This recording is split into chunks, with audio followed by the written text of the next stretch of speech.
Welcome back to another episode of Wheel to Wheel. Grant, you called it.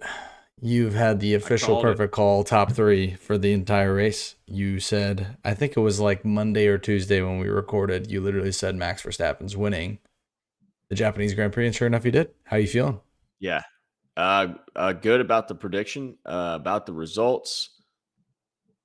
I mean, it is what it is. I think it was a super clean race, which was shocking. I feel like it's always carnage at that place. Somebody always does what Doohan did in practice and slides off going into turn one or messes up the S's, and it was super clean. First lap was great. Felt like once Max got out there, I was like, oh boy, Mm-hmm. he's when he can control the pace of the race, it's over, man. Like he can figure it out. Also, I think it just felt like a little bit of a questionable strategy coming from McLaren. There was this is also like a hot topic right now. Everybody's talking about it. And by everybody, I mean anybody that's talking about Formula One, where it's Oscar was faster. Why was Oscar not allowed through? Also, why was Lando not pushing after Max? Was he pushing or was he just maintaining? Like, what was going on? But it was definitely interesting. And I'm with you. If you're not pressing Max at all and you're just letting him drive in the clean air and just do his thing, he's never going to lose. Mm-mm, Even if that car is no much, chance. much worse than McLaren, he's not going to lose. Did you see what he said about if he was in a McLaren? Yes, I did. You wouldn't have seen me. That's awesome, Yeah, dude. so just an absolute dig right there, Adam. And I think it was just a little bit it was just a little interesting that we just didn't see. I mean, heck, Alpine let Duhan through on Gasly.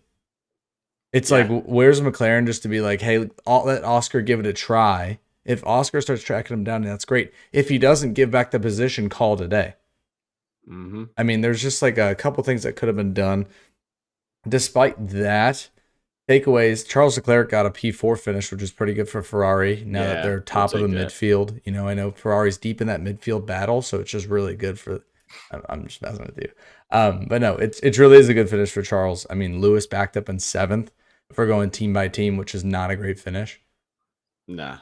I do think that it seems like the two guys that have most prominently switched teams are having a bit of a struggle to get the hang of their Yeah. cars, which seems natural, but is just interesting because you see how much more grace people are giving to like a Carlos Sainz and a Lewis Hamilton versus like a guy that's never been in a car who can't figure out a car within like two races, maybe. Well, yeah, And it's then because they're full, proven. yeah, yeah, yeah.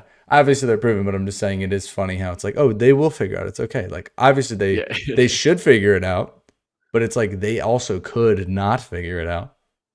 Oh, you're right in saying that it is a drastic difference between how they, get it in the press or whatever, how the media treats them, how fans treat them, etc. But um, for the Lewis thing, post race interview says that there's a part on the car that's been underperforming. Hopes that they can get that right so his performance can come back. I I hope so too, but I mean, it's one of those I'll believe it when I see it. Yep. It may take him a year to get comfortable. That's something that we should have known the whole time. I mean, the car's fast enough and he's a good enough driver to where, yeah, he's going to score points, but he's not going to be as sharp as he was at Mercedes when he was on his tear.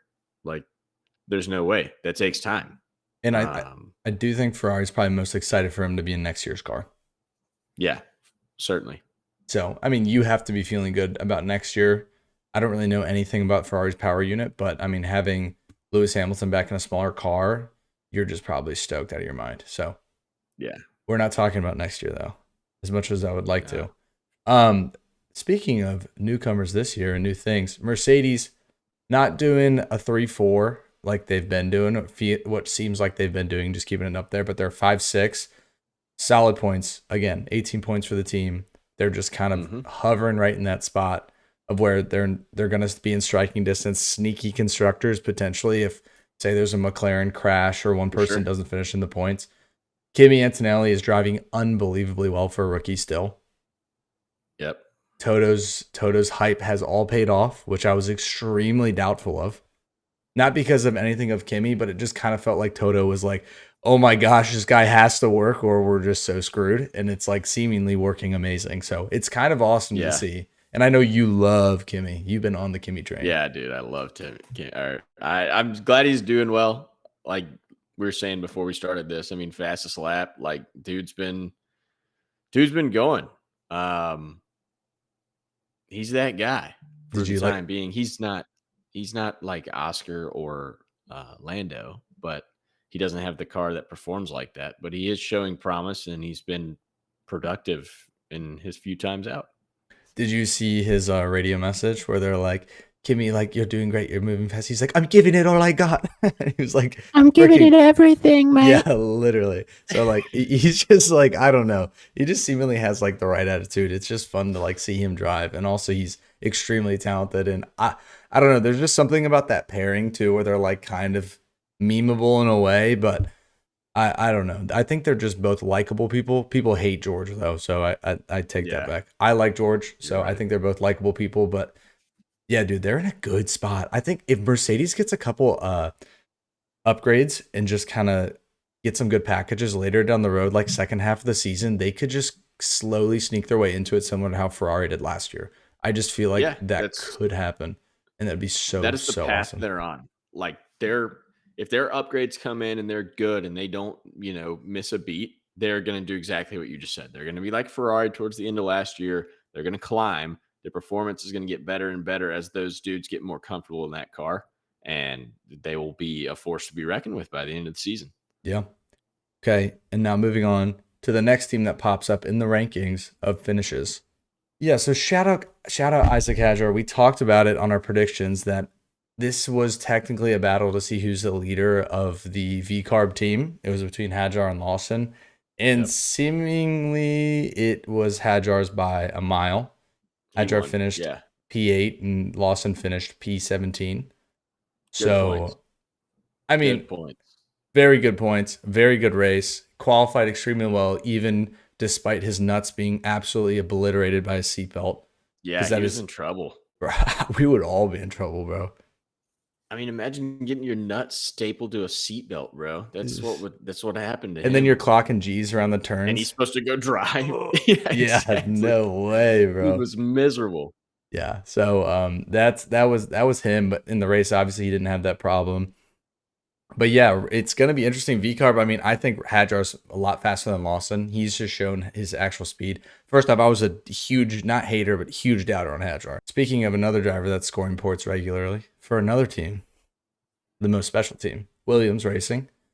Alex Albon, 3 races, scored 3 times. We're in a decline, fifth, seventh, ninth. So hopefully not 11th, 13th, 15th to come up. But no, Well, science has that covered. You're good. yeah, truly. So Albon's been driving fantastic. Also, he's been fiery, bro. He had it was funny. Dude, so feisty. After the So feisty. after the race, everybody was saying how it was a boring race or whatever. And Alex was like, it was a boring race, and I can tell it definitely was boring, seemingly that my radio message is the most popular talk of the town at the moment. Like he was sitting there like, crap, dude. I just went hot mic on the radio and crashed out. But So fair. I don't mind it. I think it's showing how much he wants it right now. I think in before he's felt defeated behind the car and he just knew there was nothing available. Whereas right now I feel Mhm. like he actually believes he can go. I mean, he scored fifth in the first race. Obviously it was a rainy race, but even then it's like he's been competing for points every single race and has scored points every race. So I think there's just a little more of an edge to him where he's like, please don't mess up the strategy because I'm capable of scoring Yeah. every single time I hit the track. Um, for the Williams counterpart, Carlos Sainz, he's also in Lewis Hamilton's shoes where he's figuring it out. He has already scored points, Mhm. which is good. It was off of the DQ of 3 racers. But I mean, I want to give credit where credit's due, where I just really do believe that he's pushed Alex to be a better racer this year. So I feel like that does play a role in the performance. But super excited. Williams is now fifth, so we're top of the midfield, which is Yep. incredible for us. I believe we could keep that pace. I have him picked for sixth in the constructors because I didn't want to be biased, but I want to be wrong. I want it to be fifth. But yeah. So then, I mean, top off the points, we got Haas, but not Esteban Ocon, Ollie Behrman. Yeah. Um Honestly, I felt like that was kind of a quiet race by them. it was a quiet race in general. I Yep. mean, nothing insanely exciting happened. Glad they scored. They need to keep that momentum up if they even want to stand a chance against the midfield. I mean, they did score early and often, but if they want to stay in there with the Williams of the world, they got to keep putting up numbers. Yep. Well, I think even V Carb. I mean, Liam. I think will have potential to start scoring if he gets comfortable You're with the right. car. And I do think that's kind of what it's going to be. It's almost going to be what midfield team is going to be able to get two drivers to score points consistently. So it's just got kind of going to Hmm. be a race between Lawson. I mean, we've seen both Haas score points, and not with DQ type systems, similar to how Williams scored points. Actually, wait, did Ollie get DQ'd into points? I think he actually might have. I think he might have been. I think he did. Okay, well, we've seen two teams have two drivers in the midfield who have scored points, but it's going to be like who can do that consistently. So Signs gets more comfortable with the car, one of the Haases gets more comfortable, or both of them, I guess, because they're both kind of in and out of the points at the moment. And then Yeah. for the Racing Bulls, can Lawson get comfortable in the car? Alpine and Kick kind of seem like they're out of it at the moment. It's really, Yeah. really hard to see them having a comeback, and then Stroll just fell off the face of the earth this race. So, These kind of tracks don't ever suit him, though. yeah. He's not a sweeper kind of guy. He's like a hard on the brakes and turn it hard dude. So it seems. But So, I mean, hey, he's had a good start. So, I mean, Aston Martin's still in that mix. And if Stroll is scoring points, I do believe Alonso will begin to start scoring yeah, points. So, I'm not really nervous about that. He almost did this race. So, I don't know. It's going to be a tight right. battle in He'll the get in midfield. there. He always does. I this is like one of my favorite times in the F1 season. Early on, people kind of settling in, figuring it out, and then all of a sudden these upgrades are going to hit. Like people are going to drop their first package, and Yep. it can just reshuffle again. After that, I, in my opinion, is it usually settles down to kind of what it's going to be. But when that first package comes out, that's when you see some things move around again. Yeah. I am curious on what teams are going to go all in on a package who aren't. I do think Yeah, that we're also going to see driver shifts. Alpine's most likely going to shift their driver, as we yep, know, especially with Duhan's crash and then him not getting in the points again. I mean, I just think they have too much curiosity on what Franco can do in the car. So I think they're yeah, going to put him out there within the next couple races. I don't think it'll be as abrupt and crazy as Red Bull's, but it is kind of a perfect segue because it, of course, was Yuki's first race in the Red Bull racing car with the coolest livery ever all and the time. coolest Yep. race suit. It was so awesome. The car looked so good. And I thought he did fine. I think he just kind of fumbled the bag in qualifying. He looked good throughout the whole week and all the practices, which I know is completely different. But and then out there, I mean, he kept it on the track, and I mean, he finished 12th, so he's 2 away from points. But I mean, that's a better Right. performance than they've seen out of their second driver in a very long time. So Yeah. he's the man Yeah. for the job, it They seems. they needed it. Again, that's going to take some getting used to, just like anybody else switching cars. I mean, it's not going to happen overnight. He wasn't going to go in there and win. I mean, let's be real. So, uh, yeah, good to see him settling in. It didn't seem like he was caught crazy off guard by anything, and seemed to be his normal self. So, Yeah, can't complain there. cannot complain. Of course, we have another race coming up this weekend. It's Bahrain, correct? Yep, So that's gonna be exciting. So we will great be, track. yes, great track. Hopefully more passing. There's rumors of Japan being the Monaco of Asia now, which I felt, come on, guys, seriously. No, I'm kidding, but Kind kind of of, felt like it. But the new kind of valid. regulations, new regulations should help that supposedly with smaller cars. Yeah, it'll be So back. I don't know. We'll see. But things are interesting now. I mean, how it stands, I believe, what is it? Max is now 1 point away from Lando in the drivers' constructors. Oscar's sitting at second, or not second, sorry, third place. And George is closely behind him. And then Kimmy's like got 15 points off of George. But I mean, it's any man's race. I think those top four, it's going to be risky. I truthfully believe that something's going to start happening between the two McLarens. I don't think Oscar's going to play it as cool on holding off, just especially with a result like that where they're clearly favoring the team constructors. I can see Oscar being like, "Oh, actually, I believe I'm faster, and I'm going to go for this." So I'm excited to see that happen if Yeah, that starts happening. Oscar can give the drivers' championship a run. He is going to kind of have to lose the I don't want to say team mentality because it's good that he has a team mentality and it's good that like okay, Lando does have a little seniority over him, but this happens time and time again. He's going to have to. Anybody would drop that mindset of saying, "Yeah, I'm just going to let this dude boss hog me." Um, so with you, I think it could get crazy.